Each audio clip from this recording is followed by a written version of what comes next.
एक दिन बेटा अपने पिता से पूछता है, पिता, मेरी जिंदगी की कीमत क्या है?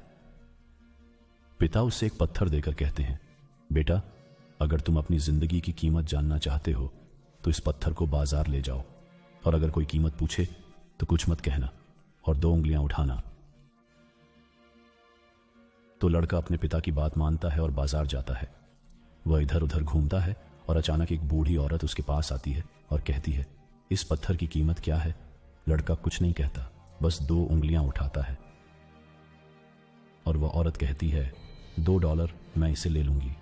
बेटा हैरान होकर पिता के पास दौड़ता है और कहता है, पिता, बाजार में एक बूढ़ी औरत इस पत्थर के लिए $2 देना चाहती थी।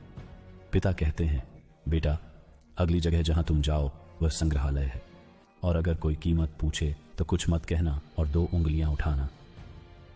तो बेटा पत्थर लेकर संग्रहालय जाता है।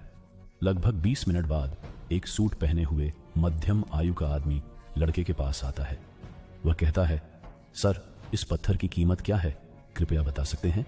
लड़का कुछ नहीं कहता और 2 उंगलियां उठाता है और आदमी कहता है, $200, मैं इसे ले लूंगा। लड़का हैरान होकर अपने पिता के पास दौड़ता हुआ घर जाता है। पिता, संग्रहालय में एक आदमी इस पत्थर के लिए $200 देना चाहता था। ठीक है बेटा, आखिरी जगह जहां मैं चाहता हूं कि तुम इस पत्थर को ले जाओ वह है कीमती पत्थर की दुकान।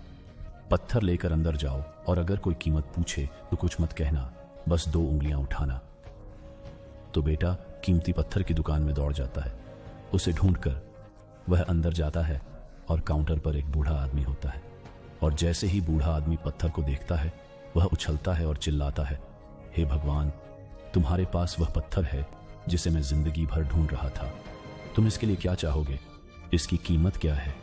लड़का कुछ नहीं कहता, बस 2 उंगलियां उठाता है और बूढ़ा आदमी तुरंत कहता है, $2 लाख, मैं इसे ले लूंगा। लड़के को इस पर विश्वास नहीं हो रहा है। वह उछलता है और अपने पिता के पास दौड़ता है। कहता है, पिता, कीमती पत्थर की दुकान में बूढ़ा आदमी इस पत्थर के लिए $2 लाख देना चाहता था। देखो बेटा, अब तुम समझ गए हो अपनी जिंदगी की असली कीमत और महत्व। जिंदगी इस पर निर्भर करती है कि तुम खुद को कहां रखते हो। तुम तय कर सकते हो कि तुम $2 का पत्थर बनना चाहते हो या $2 लाख का पत्थर।